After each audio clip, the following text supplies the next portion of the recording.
What's up, guys? Josh Holyfield here. So, one of the biggest and most common questions that I've got since working with over 20,000 different people is struggling to get the belly fat gone and finding and showing that six-pack, okay? So what I decided to do was put together a very quick guide and show you my personal 6 steps to your six-pack. Okay? If you follow this guide,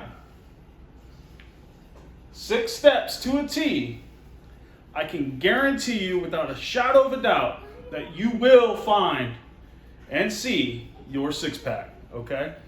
So step 1. That's right, you read it.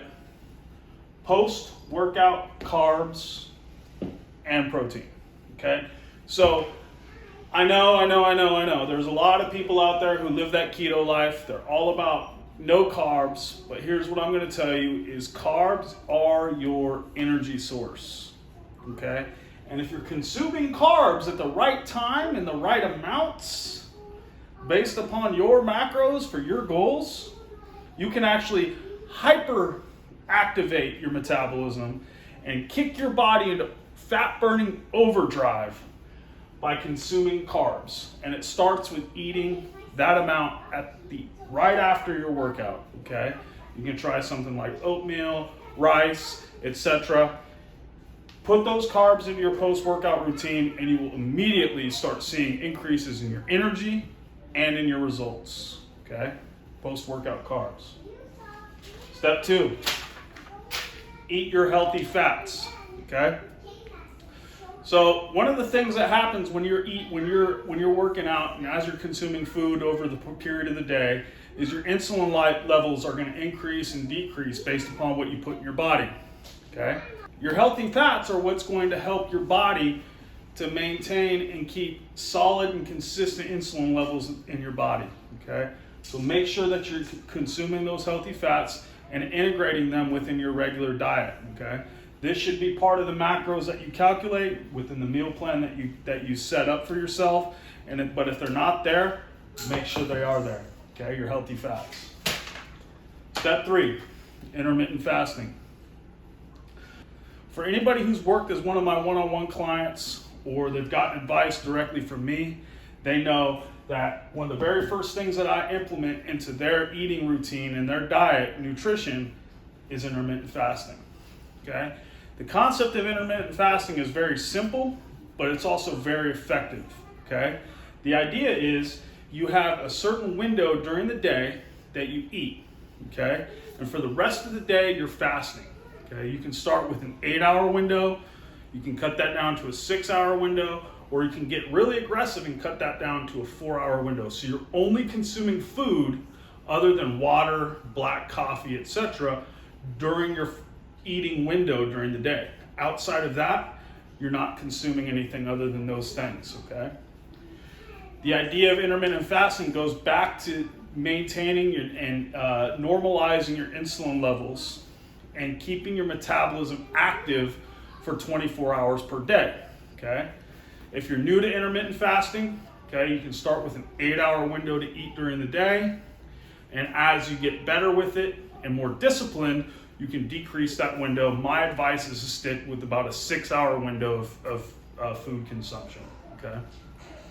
One of the other things about intermittent fasting that you have to take into consideration is it needs to align somewhat with your activity levels. So the time that you're lifting weights or exercising also needs to fall within your intermittent fasting window. Why? Because you still need to be able to consume those post-workout carbs. You still need to be able to consume your pre-workout carbs, etc. So make sure that your intermittent fasting window falls to give you space and time to eat those foods before and after your workout.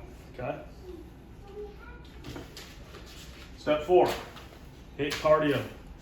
HIIT cardio isn't just your cardio, but it's also your ab training. Okay? HIIT cardio, HIIT stands for high intensity interval training. And what that means is I'm doing extremely moderate to high effort for a period of time, and then I'm doing a short period of rest, and then I'm doing extreme to moderate effort again, over and over and over. So your heart rate should look something like this during a HIIT session, okay? The idea behind HIIT cardio is you're basically pushing your body to its max, giving it a short break, and then pushing it back up to its max again, okay? There's a lot of studies out there that compare HIIT cardio to steady state cardio and what the differences in the impacts are. And just based upon my own personal experience, as well as experience I have working with clients, HIIT cardio has been the most effective way to amplify fat loss for longer periods of time, okay? The other thing about the HIIT cardio is you should also implement this type of training during your ab training, okay? So if you're doing leg raises, if you're doing crunches, etc., you should go a short period of high intensity repetitions, take a break, do it again, take a break. Very similar to the same way that we work out and do resistance training. Lift, lift, lift, take a break, lift, lift, lift, okay? HIIT cardio, key. Step 5, stay hydrated. So, how do you think your body is transporting and moving and doing all these, moving all these nutrients around as your metabolism is in overdrive and it's burning all this fat? It's you being hydrated, okay? Without ample amounts of water, your body's not able to do the things that you're wanting it to do, such as burn fat, build muscle, etc. So, if you're one of my clients and you've worked with me before, or if you're doing one of my programs, my advice to you is to at least be drinking 1 gallon of water per day. Okay? And then you can go from there based upon your tolerance and your activity levels. And the last step, step 6, you need to get your rest. If you ask any expert in the community, you ask any bodybuilder, you ask any guru out there, they're gonna tell you that if you're putting in all this work, this time, this energy, and this effort to improve your physique, lose fat, and maximize the way that your body performs, you need to be giving your body the ample opportunity to rest and recover, okay?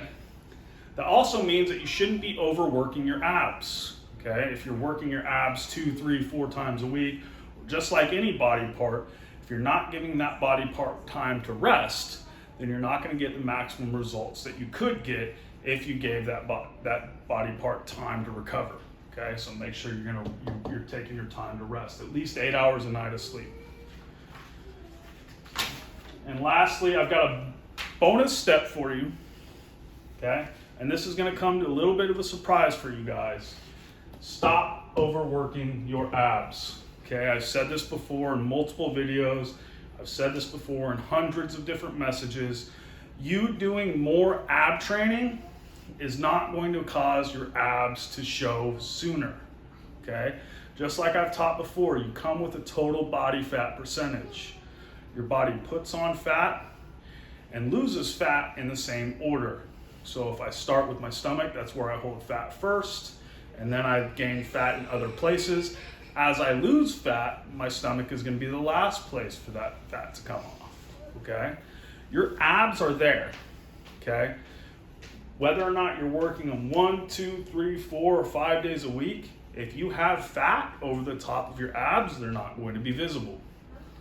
Having a six-pack has nothing to do with strong or great abs. It has to do with a low body fat percentage, okay?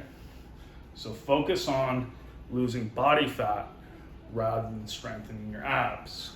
You're gonna get strength in your abdominal wall, not from just doing ab exercise, but from doing the compound lifts that I program in all of the JH Fit programs, such as your bulking, your shredding season, your Meals on Wheels, as well as your free 4-week and 6-week training programs, okay? I build those compound lifts into the routine, and those are gonna help to most strengthen your abdominal wall and get your core as strong as it should be, and then your abs will show when your body weight reduces. So without further ado, that's my 6 steps to a six-pack, plus your bonus step. If you guys have any questions, you want some insight, advice, shoot me a message, and stay vigilant.